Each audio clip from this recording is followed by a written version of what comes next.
Well, our third keynote input today will be presented by Dani Wardman. Dani is the Chief Executive Officer of the new Religious Life Safeguarding Service of England and Wales. Now, Dani has worked in charity leadership for over 10 years as a trustee, CEO and consultant.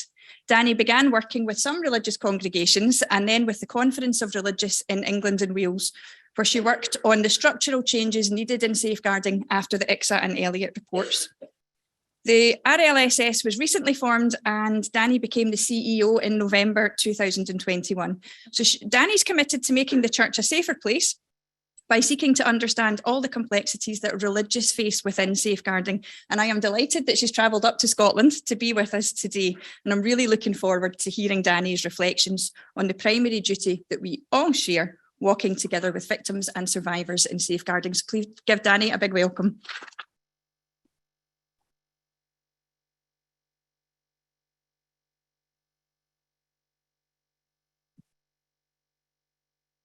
Thank you very much. It's very lovely to be here. Helena's done a fantastic job of introducing me, so I won't go through this entire slide, but just to say my role now is in the safeguarding service, but my background in charity leadership was with survivors, which is why I'm talking you through walking with survivors today. I thought about all the things that I would like to say to you today, and there were so many things. So this presentation will talk you through a little bit about what the Religious Life Safeguarding Service is, a little bit about the complexities and the difficulties we found in England and Wales by making these changes, and then we'll talk about how we work with victims and survivors. So it'll try and do a couple of things. So the Religious Life Safeguarding Service, really what this slide, I'm going to say exactly what this slide said, because it isn't enough just to replace safeguarding structures. We need to make things better than they were before. That's the goal, because things still weren't working. And we need to make them better for victims, but we also need to make them better for religious life groups. Now, that is our term, our catch-all term for religious. We went from communities, congregations, and we've landed on religious life groups. So you'll hear me say that a few times, and that is our catch-all term for them. But really, for everybody who comes in contact with the church, we want to make things better for everybody. But we can only achieve that by working together. And that does seem to be one of the difficulties that we face, is working truly together to the same goal. And also being really empathetic in our approach. And I think that's really important. Now, sometimes people use the word empathy, or they see the word empathy and they think it's a bit tokenistic and it's a bit throwaway. But what I mean is being truly empathetic, to look at everybody who's working in safeguarding, to understand where they're coming from and where their difficulties are, and to help them to make things easier for them on the ground. So the Religious Life Safeguarding Service, our purpose is to create a safer Catholic Church by putting victims and survivors at the centre of everything we do, and having a truly empathy-driven culture, not just a tokenistic one. And we believe we can create a safer church by supporting religious, so they feel knowledgeable, confident, they know who to ring, they know what to say, they know they've got good training, all of those things, so they feel able to do the on-the-ground safeguarding work that their role requires. And we also believe we can create a safer Catholic Church by embracing the one church approach and the standards-based approach. Now, I don't know about here, but in England and Wales, that's still very much developing, and we don't know what that's going to look like yet. But there is a great merit in having a standardized approach across all of the works of the church, so that things aren't differing from place to place. So we essentially don't have a postcode lottery depending on where people are living. And we had a conversation in our group earlier about what a vulnerable person is. And we all agreed that children are vulnerable, and then we have vulnerable adults as well, and adults at risk. And we were talking in our group about how that vulnerability it's not a static state. You're not vulnerable or you're not. You move in and out of that state throughout your life. And actually, I think it's really well summed up by the Charity Commission, because what they say is that we have a duty of care to everybody. Anybody who comes into contact with us and our organisation, we have a duty of care for. So it's not really about thinking around the vulnerabilities of each individual. It's about making it safe for everybody. So that means that our goal at the Religious Life Safeguarding Service is to make the church actively ensuring that it's creating a safe environment, identifying the risks, mitigating those risks effectively, and using the national policies and practice across everywhere, being really standardised in our approach, and being really professionally curious, really wanting to keep that commitment to keep everybody safe. That's the ultimate goal. So when I say the Religious Life Safeguarding Service is built on empathy, I really mean that. It's our foundation stone. And that comes from my background with survivors and realising that survivor isn't a one type of person. There isn't someone who, this person's a survivor and this person isn't. It's about them as an individual, because all survivors are different. Some of them are really impacted by the abuse, some of them aren't, some of them don't function well, some of them do. So we treat survivors as this group who are all the same, and they're really, really different. So working on our empathy and understanding how things have impacted that person and the individual sat in front of us. So we took that away and we made that the foundation stone of the Religious Life Safeguarding Service. So we have a really empathetic staff team. They were employed for that purpose. And that means that they're really dedicated to making things better than they were and to safeguarding well. They spend, time understanding religious and saying, what's difficult for you? How do you work? What are the bits that you do well? What are the bits that you don't do well? What do you need help with? Now, we're very new in that process, but I'm hoping in a couple of years' time, the religious that we serve, which is almost 200 different religious life groups, will be able to say, yeah, they did spend time understanding our needs and building training and resources around us. But also there was someone at the other end of the phone that when I was struggling, I could just pick up the phone and talk to them. And it allows us to create solutions to make safeguarding easier, less intimidating. And we can put survivors in the centre of that and be mindful of their needs and how difficult the journey is for them. So when they're coming forward, we had a conversation in our group, a discussion around encouraging survivors to come forward. Well, survivors can only come forward if we make a space for them that's safe enough for them to come and tell us about what happened to them. And they know that they're going to get a good reaction and that someone's going to engage with them positively. They're going to do something about it. And they're going to, be able to maybe provide some support for that process. And we'll talk about that a little bit later. So just really quickly, the RLSS, what we do with our religious that we have with us is we do their safeguarding case management. We end to end, if a case comes in, they ring us, we take over that case. Now, the religious congregation still has some responsibilities there because the trustees are still responsible. So we basically report into them and let them know what we're doing so they can have oversight over that. We do advice and support. So somebody ringing up saying, I'm not quite sure about this, or this isn't quite safeguarding, I'm not sure whether it is, it might be bullying or something like that. We have a whole package of safeguarding training, just dedicated for religious, using religious examples and built around the things that religious told us they needed. So some examples of that are trustee training, so safeguarding trustee training, spiritual direction training, low-level concern training, professional boundaries training. So things that religious have said, we struggle with this. So we've built training around that. And just as an aside, we also do the DBS checks for religious when they're needed. The added bonus of having an organisation that has 200 very different congregations, very different religious life groups in it, is we have this collective voice to say, no, it's not just this person over here struggling with this, religious are struggling with this, and we need to make it better for everybody. And some of those things we can't directly impact because it might be an issue with diocesan structure, but then we can take that to the diocese and say, everybody's struggling with this, how do we make it better? So I'm going to talk to you a little bit about why I think safeguarding has gone so wrong. And these are things that are taken from the ICSA report, from internal reports, anecdotally. And I think these are really important that we discuss this when we talk about changing safeguarding, so we know where things have gone wrong to how we put them right. So I can only talk from England and Wales, but the one church approach still isn't embedded. People are still working in silos. And when we work in silos, the good practice, I think Father Hans said this, when we work in silos, the good practice isn't shared, it isn't replicated, we just do good over here. And also the bad practice is not identified or addressed. So, you've got the best stuff going on and no one knows about it. And you've also got the worst stuff going on and no one knows about it. So one of the things that I always say is abuse hides behind closed doors. And there's still lots of those in the church, and we need to be way more open and transparent. and please ignore the typo that's on that page, about promoting that openness and transparency. So we don't have closed doors for abuse to hide behind. And one of the things that I've noticed while I've been working in England and Wales is in all the other roles I've worked in safeguarding in, the safeguarding's been really relational. So if you think about a school, you know the people who you're safeguarding against, you know the children, you know the safeguarding lead. And actually the way things were working in England and Wales was you took all of the relationships out of it. You said, you know, you're on the front line, but you don't have anything to do with safeguarding. And we're going to put it over here in the diocese, and you don't necessarily talk to each other very much. So it took all the relationships and all of the things around low-level concerns that we would see build up in a relationship, and we would sort of categorize and say, well, that person said that to me and said that to somebody else.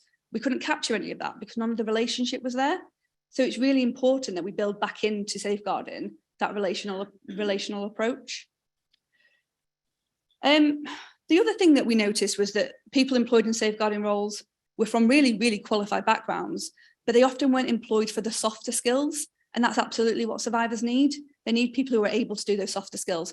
Now, I'm not saying that's everybody, and there's fantastic people working in safeguarding who absolutely have those softer skills, but priority was given to them being an ex-policeman rather than the softer skills that they could give to individuals coming forward. And also professional curiosity. I think in some areas, people haven't been professionally curious, and you can see that might be linked to their role. This is my remit, this is my jurisdiction, and this isn't. So I'm not going to be professionally curious to look outside of this because this isn't my role, this is my role here. And you could see, for instance, with someone coming from police, that they might have that really narrow way of thinking. Now, again, not all police, I'm just using that as an example. So it's about encouraging professional curiosity and collaboration to make things safer for everybody. So our current challenges, as in England and Wales, we really struggle with collaboration. We really struggle with everybody wanting to work together to make a safer church. And that's really about the safeguarding leadership. So we struggle with the diocese and our organisation, the Religious Life Safeguarding Service, and the national body all working together in a collective, collaborative approach. And so you have a lot of people who really were aiming for the same thing, but we're all moving in different directions, and that's not a useful thing for anybody. And we don't really have a standardized approach. We have national policies, but they're open to interpretation. So you have dioceses doing things in very different ways. And if we pull that back to what my job is, which is about supporting religious, you've got religious who are working over multiple dioceses who are having to do things completely differently in the different dioceses they work in. And it's so confusing for them. So to have some sort of standardized approach would be really, really useful. So for religious, our challenges working with religious, now I've used the word scared there, that religious are scared of safeguarding, because that's what they tell me. That's what they say to me, is that this is scary stuff, and we're scared about getting it wrong, and we're scared about not doing our duty, and we've got all of these things to do, and there's only so many of us, and we're all getting older, and our numbers are reducing, we don't have resources. It is scary. So part of our job is to make it less scary and to be there as support. But there are still people who will not engage with safeguarding because it's scary. So even though, another problem that we have is safeguarding links with everybody's charism. I haven't come across one really where it hasn't, but that link hasn't been made for religious around just how much part of everything they do safeguarding is, because ultimately it's just about keeping everybody safe and protecting everyone from harm. And it fits so well, but that link hasn't been made, and it's still a scary word for people. Like I said, religious resources are dwindling. We've got less people, less manpower, less resource, less wealth. All of those things make safeguarding, paying for safeguarding, structural changes, having the people on the ground to do it, quite difficult. That is a challenge, and it's going to continue to be a challenge. And also from a personal point of view, we have just under 200 religious with us, 200 religious life groups with us, just under 4,000 religious. That's a huge volume of religious. And they're also varied. They all do lots of different things. And some of them are in Scotland as well, or international as well. And so they have lots of different and varied needs, and we have to find a way to combat that. So my key message is always, whenever we talk about all of these challenges around safeguarding, is that it doesn't matter what our different roles and functions are. We all want a safer Catholic Church. That's what everybody in this room wants. And then really early on in our work, we started to use this proverb, which is if you want to go fast, travel alone. But if you want to go far, travel together. And that's what we need to do. We need to travel together. So that was very mindful of time. So that was a very quick tour of what the Religious Life Safeguarding Service does. But now I'm going to move on to what the talk is about, which is how do we work together with victims and survivors. So for me, having worked with victim survivors for over 7 years, I think these things are key. This is how we work together with them. So the first thing we need is empathy, and we need to seek to understand survivors, what they need. Not that what do survivors need as a collective, but what does that individual need in front of me as well? So it's, let me understand a little bit about victims and survivors and where they might be, and also talk to the person in front of me and ask them what they need. But we also need introspection. We need to understand how it impacts on us, because without having that introspection, we can't be truly empathetic to the person in front of us. We need to know what the impact on us is. And we also need to understand the really complicated structure in front of us in order to navigate it appropriately. So I'm going to talk a little bit about those three key areas. So how has abuse impacted survivors? So if we talk about children first, most children who are abused are placed in a very difficult situation. Often, now we know that the stranger attacks are really rare, so often they usually love or respect the person that is abusing them, and that can be very confusing for that child. Both children and adults both talk about how much they blame themselves, and Father Hans spoke about that in his talk around the guilt and the shame that they carry. And that can be a huge barrier to people coming forward if they blame themselves and feel like they are responsible. So they keep it a secret for many years. Now, from my work with survivors, I would say that women tend to sort of understand that what happened to them was abusive, and maybe start talking about it when they're in their 20s. And that age range is coming down a bit now. We're talking about it as society more openly. Men carry it for much longer, and often men carry it for decades before they just can't cope and they tell somebody.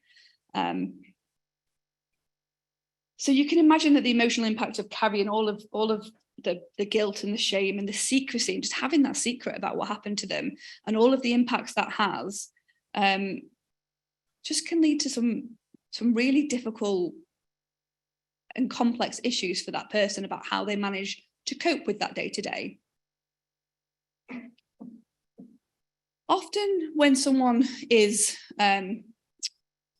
experienced sexual abuse in particular, but it will apply more broadly to abuse as a whole, they enter the stress response, which we often talk about fight or flight response. And I could go into lots of detail about exactly how that response works through the brain, but it's just after lunch, and I don't think you're ready for it. So we'll just talk about the fight or flight response. And it's interesting that we all call it that, because actually there is a really common third option, which is freezing. And that is the most common strategy that a survivor employs. So when they're faced with sexual abuse, freezing is much more common than fight or flight. But the guilt of that, because a person who is frozen might look like they're complying, that guilt and that shame that they carry around not doing anything, and particularly men, we hear a lot of men say, why didn't I fight? Or I should have just got out of there. But, you know, freezing is really, really, really common.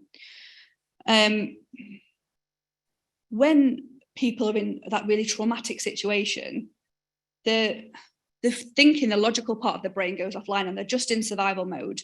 And when that happens, we don't have access to our timeline. And that's why survivors really struggle to tell us this is the chronological order of things. And that's sometimes why we don't believe survivors. But if we look at someone who's been through a road traffic accident, they might say the same thing. They might say, I remember hitting the brakes and the barrier coming towards me, but I don't remember anything else until I was in the ambulance. So we can see that that's how the brain works with trauma. So there's big areas in survivors' gaps around what happened and how it happened and when it happens and the order of things happening. That's a big barrier for survivors coming forward, because they feel like if they can't trust their own memory, if they can't say every little bit of it, how will anyone believe them? And then there's self-doubt around, and I've worked with hundreds, if not thousands of survivors. All of them feel shame and all of them carry this, what could I have done? And it didn't matter if they were a 5-year-old child or a grown-up when it happened. What did I do? What did I do wrong that made this person target me? Did I lead them on in some way? Did I do something? So that's the questions that they have about themselves. So they really doubt whether, they really hold that blame around what happened to them. Now, what I will say in this room, and what we all already know, is that the person responsible for sexual abuse is the person perpetrating sexual abuse. It has none of that blame or the shame or any of that should land on the survivor, but unfortunately it does. So here are the impacts of, here are the wide range of impacts for survivors. So the impacts of sexual abuse could be physical, they could impact their relationships, social, a lot of survivors do tend to isolate themselves and not go out because they don't trust people anymore. It can impact their well-being and it can impact their spirituality, their religion. Now, some survivors might feel some of this some of the time, and others might feel all of these areas all of the time. And there really is a spectrum about the impact, and it depends where they are on their journey to how much this is impacting their life.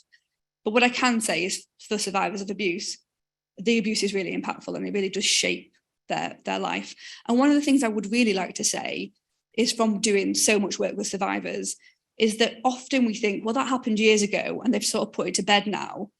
But that's not how trauma works.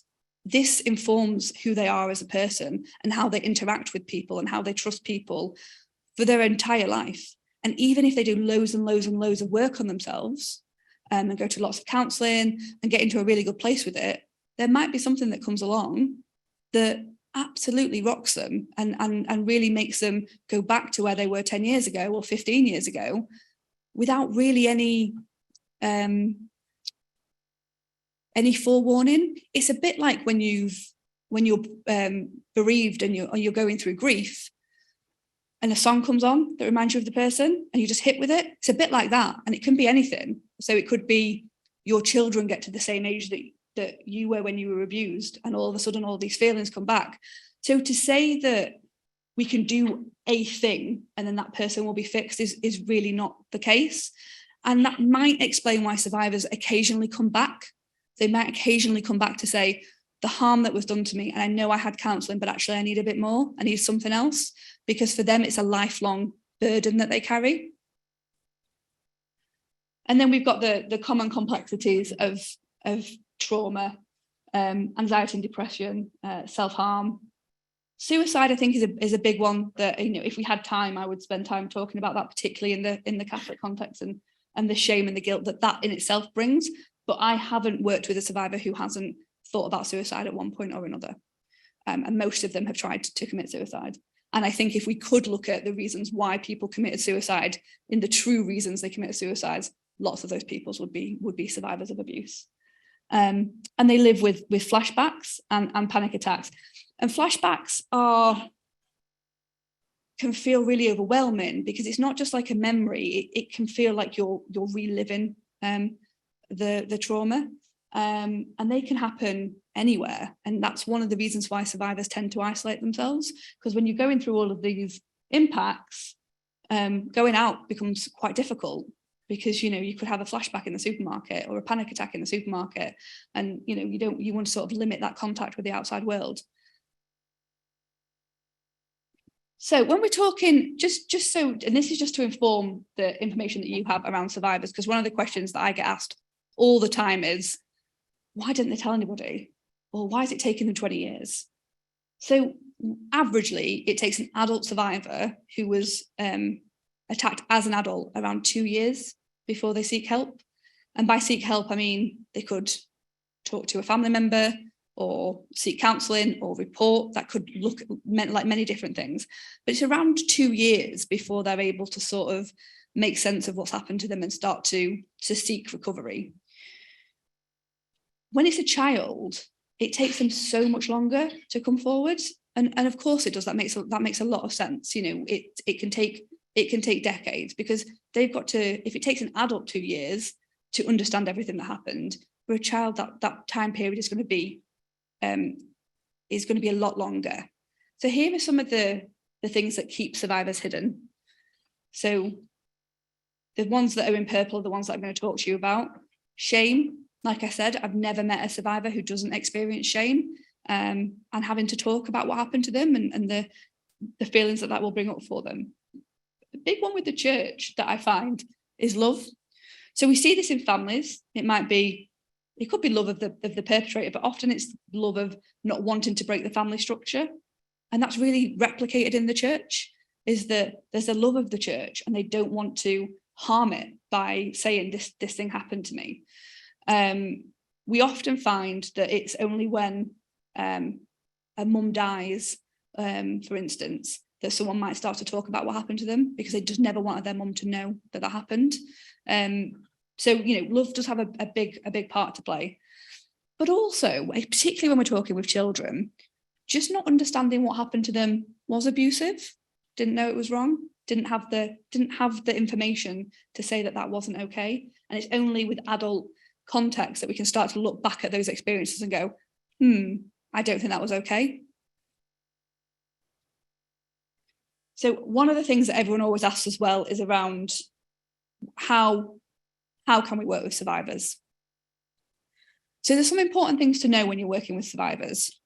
But the good news is there's some really simple things you can do with survivors that makes working with them really easy. And I'm going to go on to them in a minute. But in order to victimize someone for abuse, you have to lie to them and you have to manipulate them.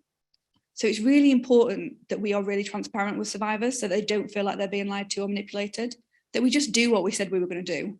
And even if we say, I'm going to do X, Y, and Z with this, and then I'm going to follow up with you to let you know that I did it. And even if there's no news in 2 weeks' time, I'm still going to do that because that's what I said I was going to do, rather than thinking, well, there's no news, so I'm not going to tell them. So it's really important that we just say we do what we said we were going to do, and we're really transparent.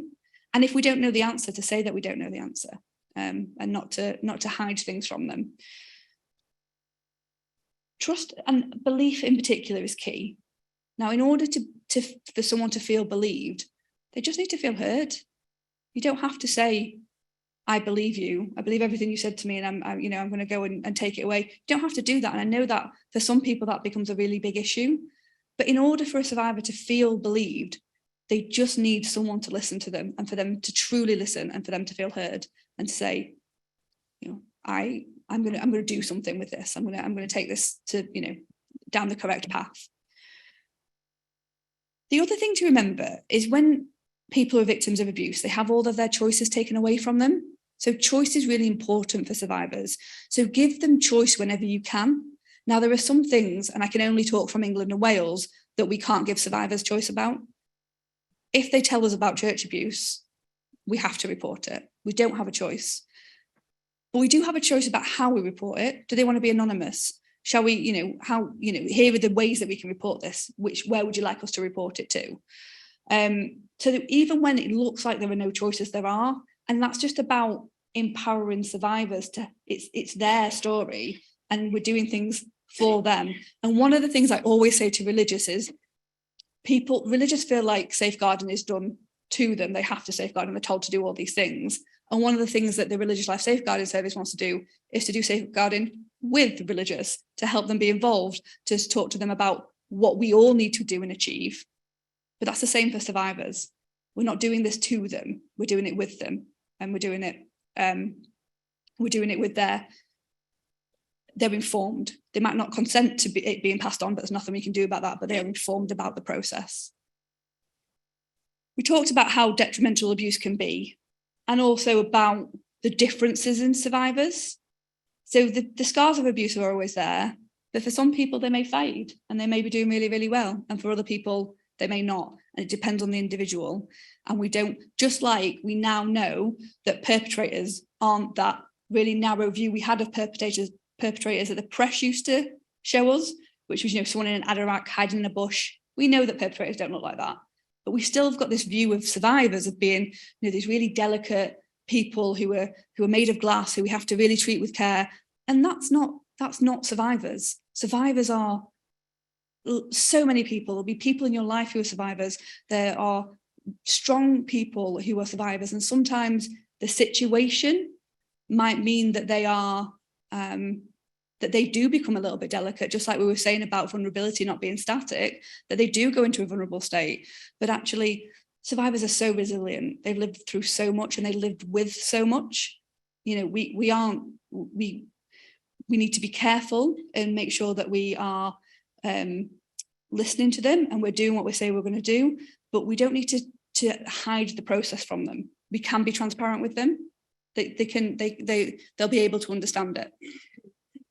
So in order to properly support survivors, you just have to do 3 things. They need to feel heard, so you need to listen to them. They need to feel believed, and they need to know what's going to happen next. That's it. All of these, a lot of people who don't directly work with survivors are so worried about talking to a survivor. But if you actually sit and listen to a survivor and gently get, let them know the information that you need to pass things on, but actually listen to them. Don't try and fix the problem. Just listen to them.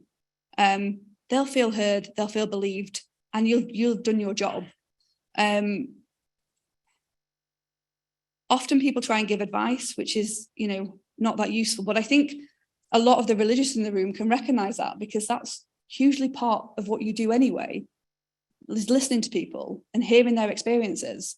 So in order to make sure that you give a survivor what they need, it is as simple as that. It's as simple as listening to them. I just want to take a minute talking about introspection, because that was another bit that we spoke about, which was about understanding ourselves. So all of us in this room will have been impacted by abuse purely based in the area that we work in. And we might have feelings about that. And some people, we were talking in our group earlier about someone who'd a religious group who'd been the subject of one of the inquiries. That does come with, it can be traumatizing, or it can come with really, really strong emotions attached to it. And that's true for everybody working in safeguarding. It does have an impact on us. These feelings are really, really normal, but we often don't talk about the impact on ourselves. And I would really like that to change. So why don't we talk about it?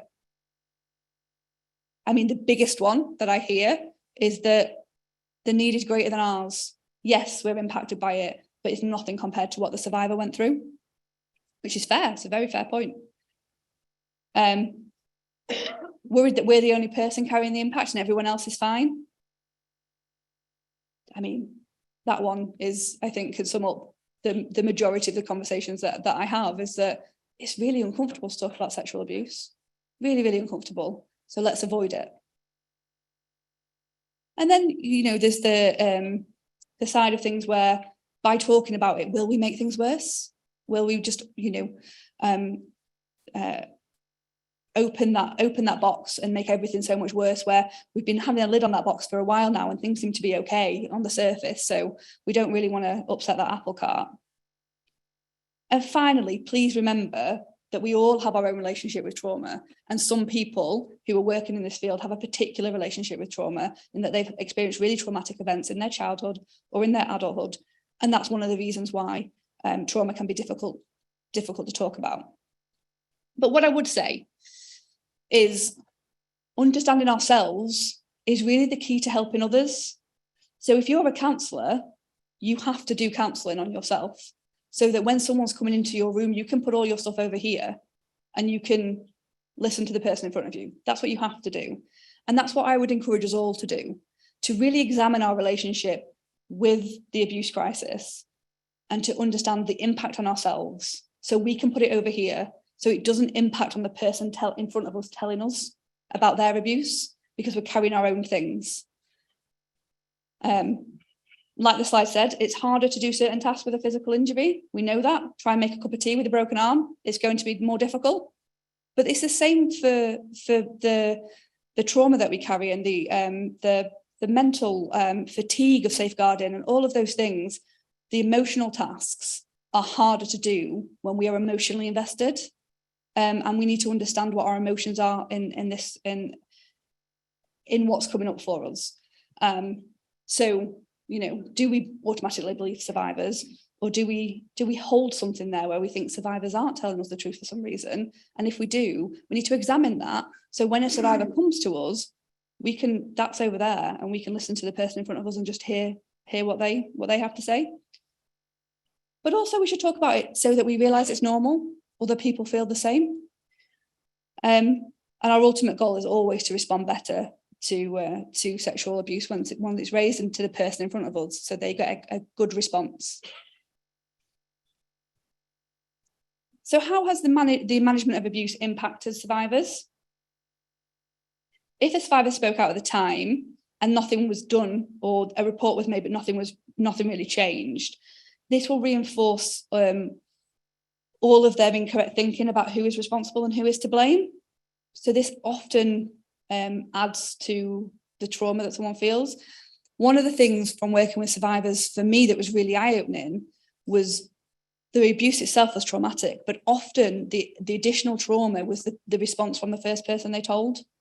And if that first person didn't believe them, or if that first person blamed them, which often happened, that would be something they would carry for 20 years, and that might silence them for 20 years before they realise that actually that person was wrong. Because it's often a grown-up they tell, and they're a child, and then that grown-up told them that they were to blame. They're never going to talk about it again. So it's had a huge impact for people who spoke about it at the time. But now what we see is survivors who are ready to tell us, but we're not ready to hear.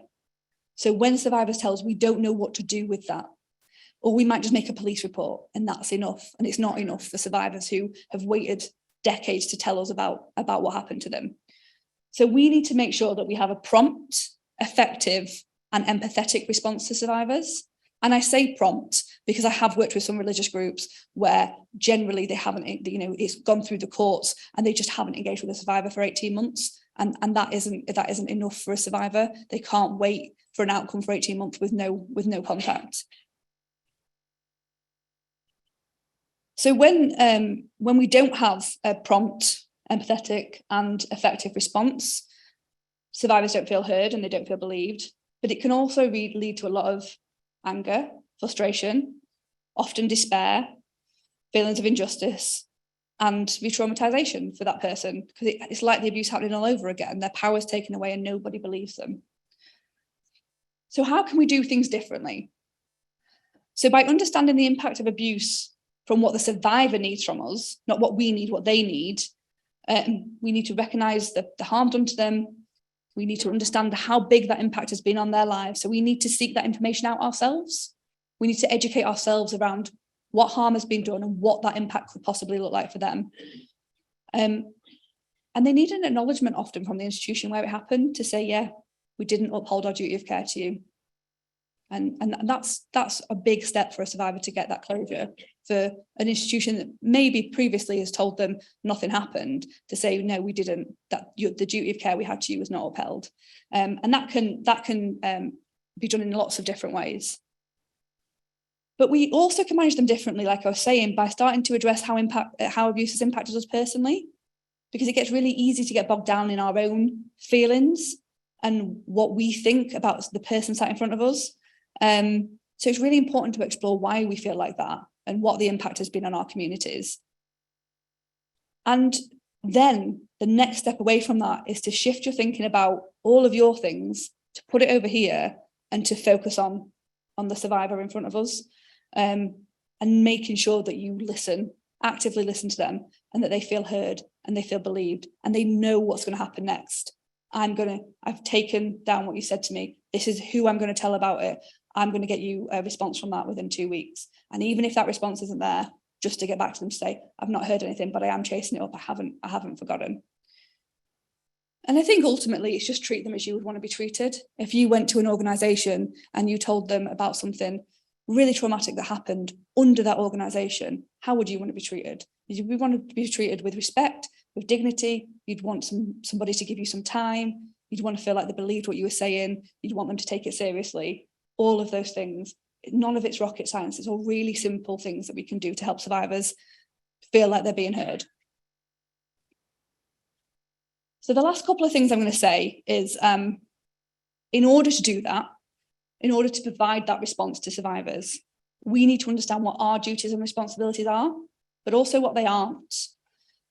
And we need to know how we affect those duties and responsibilities. How do we do that? Who do we talk to? Where do we need to go?